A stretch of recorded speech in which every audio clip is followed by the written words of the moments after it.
Ujú. Muy bien, entonces por un lado la intención de vacar al presidente está latente y por otro lado ayer en la subcomisión de acusaciones constitucionales se aprobó el informe de la denuncia de acusación constitucional contra el presidente Castillo por traición a la patria. Para hablar de ello vamos a hablar con el congresista Alejandro Muñante, vocero alterno de Renovación Popular. Congresista Muñante, muy buenos días. Muy buenos días, ¿cómo están? Muchas gracias por la invitación. Congresista, esta denuncia se basa en un dicho del presidente de la República, es una entrevista que ya todos conocemos, realizada por CNN, en donde él expresa una intención, ¿no? Que, a ver, ignorando la Constitución, por cierto, pero es una intención, no hay un hecho, ¿no? No hay un hecho que haya llevado ni siquiera a una concreción o el inicio de un plan para poder entregarle la salida al mar a Bolivia. En ese sentido, muchos especialistas de la materia dicen que esta denuncia no tiene ningún sustento. Y por otro lado, tenemos un mar de denuncias alrededor del presidente Castillo. ¿Por qué traición a la patria? ¿Por qué tomar ese camino?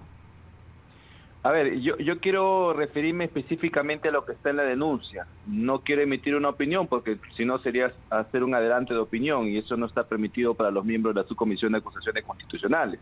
Lo que la denuncia dice es que efectivamente ha existido una intención, una declaración de parte del presidente de la República en favor de otorgarle soberanía marítima a Bolivia, e incluso dijo de que existiera posibilidad de consultárselo al pueblo peruano.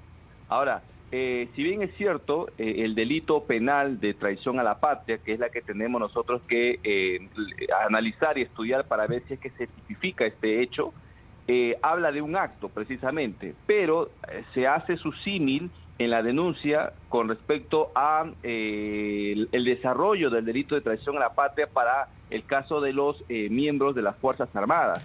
Y es ahí donde se produce una interpretación, ¿no?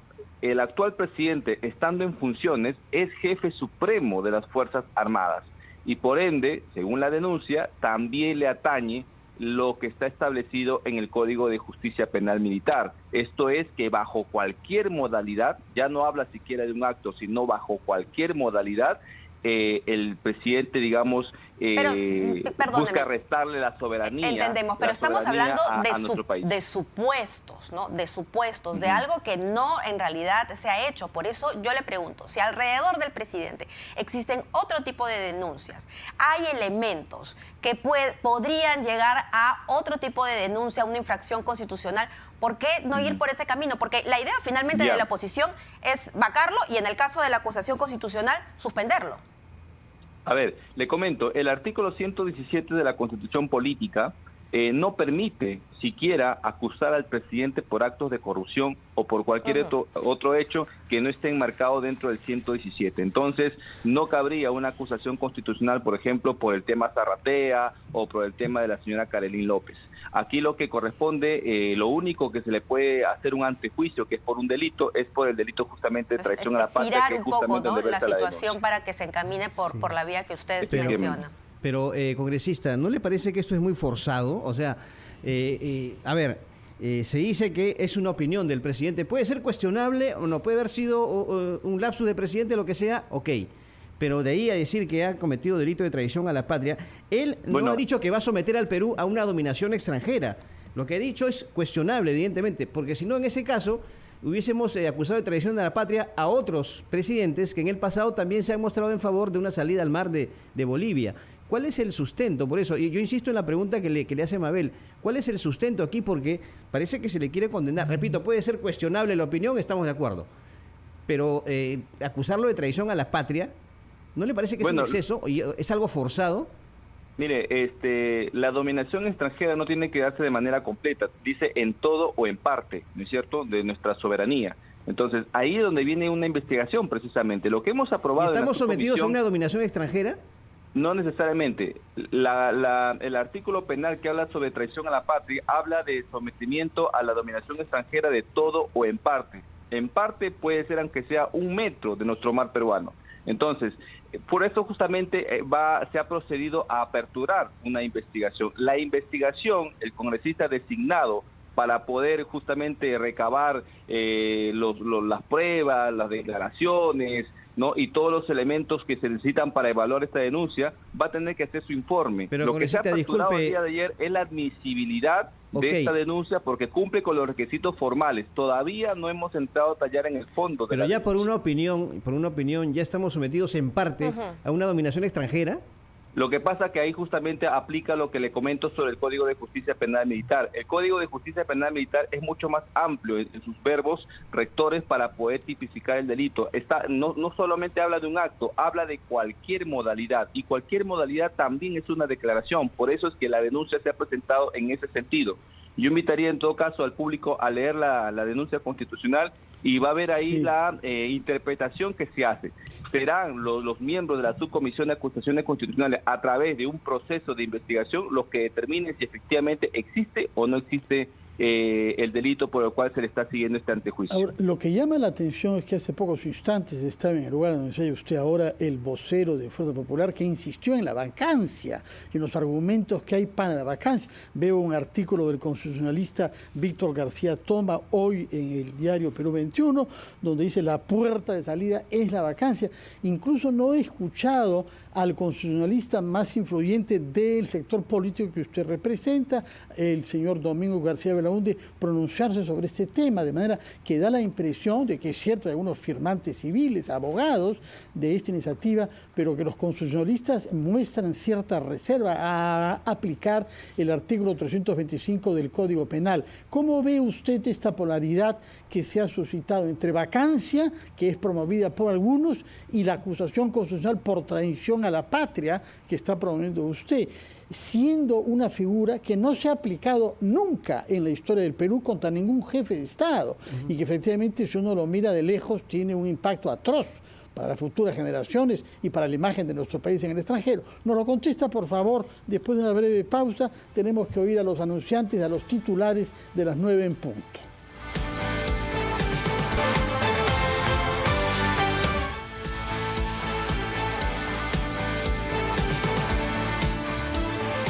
Estamos conversando con el congresista Alejandro Muñante, vocero alterno de Renovación Popular. Nos va a dar su punto de vista final sobre el tema de la acusación por traición a la patria al jefe de Estado, después de lo cual hablaremos sobre una iniciativa que él ha lanzado ayer en la Junta de Portavoces respecto de una instancia en el Parlamento para supervisar el respeto a la libertad de prensa y expresión en nuestro país. Culminemos entonces con el tema de la traición a la patria, por favor, señor Muñante. Sí, mira, hay posiciones encontradas sin duda. La denuncia misma ha sido presentada por personas conocedoras del derecho, ¿no? Está el doctor, por ejemplo, Fernando Tudela, ¿no es cierto?, que es un especialista en derecho internacional. Entonces, hay ciertas posiciones que se han dado. Lo cierto es que esta denuncia va a tener que seguir su trámite y se va a tener que evaluar todos los criterios jurídicos para poder después ya emitir una opinión sobre el fondo. Lo que hemos hecho el día de ayer es una opinión sobre la forma. La vacancia presidencial tiene su propio mecanismo, son cuestiones distintas, ¿no? Por ejemplo, todo aquello que no esté en el 117 y que manche la dignidad del cargo del presidente de la República puede ser causal de una vacancia presidencial. El tema, por ejemplo, de los actos de corrupción con el que se le acusa al presidente y que tiene que, desde luego, seguirse investigando, eso no puede ser materia de una acusación constitucional, eso va a ser necesariamente materia de una vacancia presidencial. Son hechos distintos y son caminos distintos. Vamos a ver cómo es que la Subcomisión de Acusaciones Constitucionales y luego la Comisión Permanente decidan sobre esta figura penal. Lo cierto es que, si bien es cierto, nunca se ha denunciado a un presidente por traición a la patria, es un caso sui generis, ¿no? Y es momento de que la subcomisión pues se pronuncie de manera técnica sobre este asunto tan importante. O es que ustedes están yendo por un tema de practicidad, porque de suspenderlo por el presunto delito necesitarían 66 votos sin la participación de los integrantes de la comisión permanente. En la vacancia la tienen más difícil, ¿no? No tienen los votos.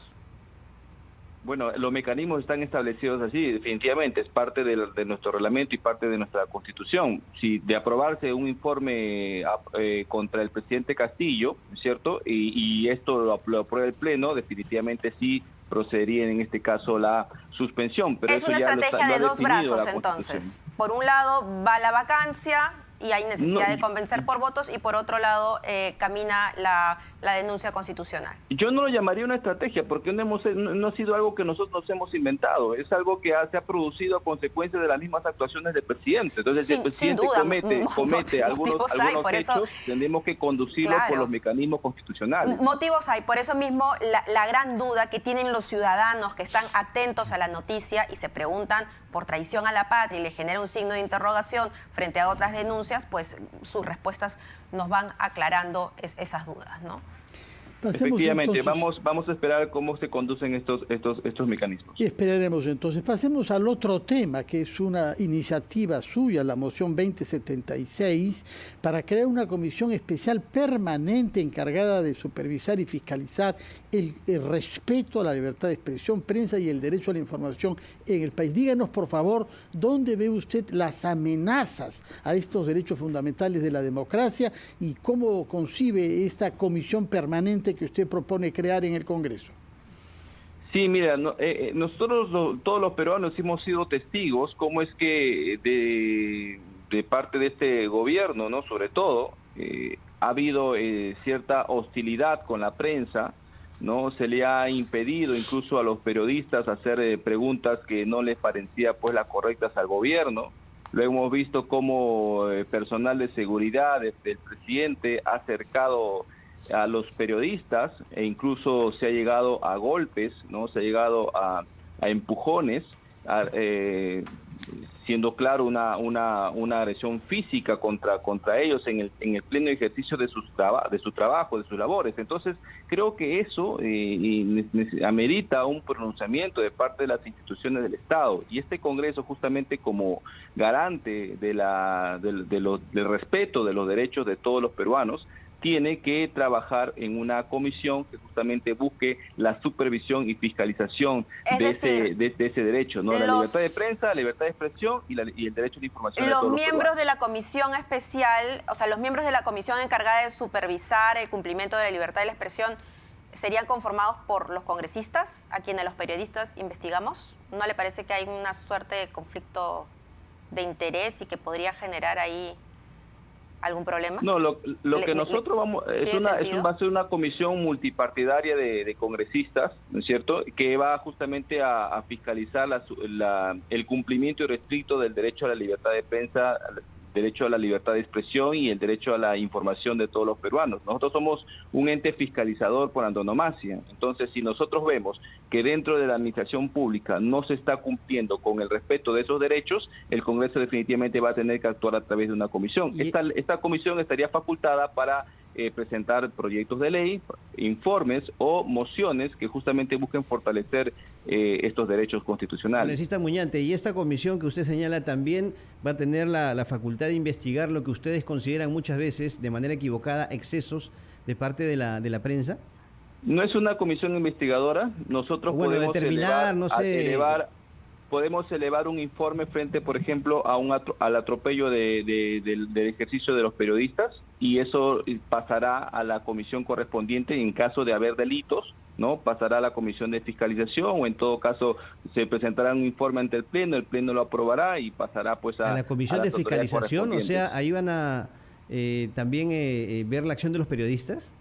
No, le comento que si es que dentro de las acciones que nosotros emprendamos, de la fiscalización a la supervisión, se puedan determinar ciertas responsabilidades, se pasará a la comisión que corresponda. ¿Qué responsabilidades? Esta comisión ¿Responsabilidad de quiénes? ¿De ustedes o de los periodistas?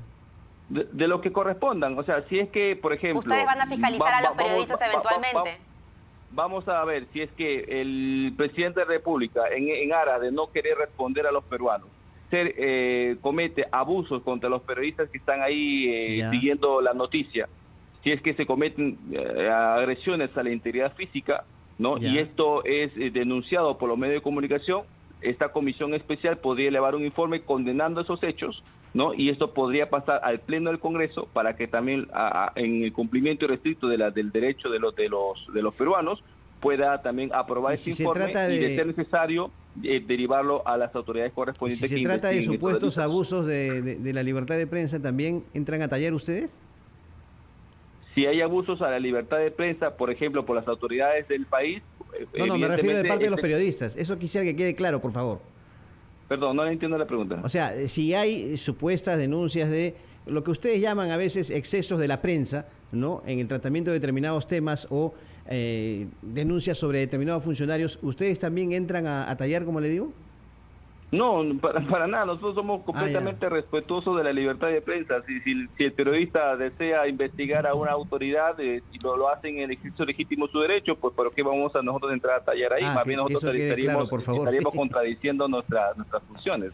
Señor Muñante, ¿y esta iniciativa, antes de lanzarla, ustedes la conversaron con los organismos de la prensa, con los gremios, el Consejo de la Prensa, IPIS, Colegio Profesional u otros, o es una iniciativa sin consulta con los gremios concernidos? Nosotros hemos venido reuniéndonos y también viendo las noticias que se han venido dando en los medios de comunicación, y nos parece sumamente importante que el Congreso de otra manera contribuya en el fortalecimiento de estos derechos. Si es que esta comisión se aprueba y se instala, vamos definitivamente a tener que conversar con todas estas organizaciones para ver cómo se puede conducir mejor este trabajo, de tal manera que no representemos una obstrucción a su ejercicio de su derecho, sino que podamos realmente conducirnos por el camino correcto y de esta manera coadyuvar el fortalecimiento de estos importantes derechos. Es interesante que esto venga de Renovación Popular, toda vez que en campaña hemos visto que el líder de Renovación Popular ha tenido muchos encuentros con la prensa, inclusive insultando a periodistas en redes sociales, ¿no? Así que en buena hora. Él ya pidió disculpas por algunos excesos que ha tenido. Lo importante es saber corregir, ¿no? Y desde el Congreso, ya como autoridades del país, tenemos necesariamente que contribuir en el fortalecimiento de estos derechos. Congresista, una precisión con respecto a esta moción de vacancia presidencial.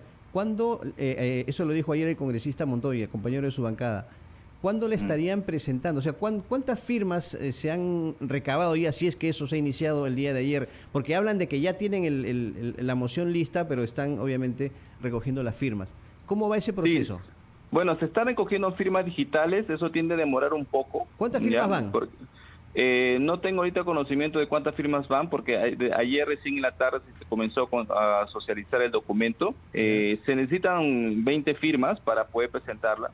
Entiendo que Avanza País y todo Fuerza Popular va a firmar hasta que todos firmen, y el documento pues tiene que pasarse uno a uno para que puedan cocinar sus firmas digitales.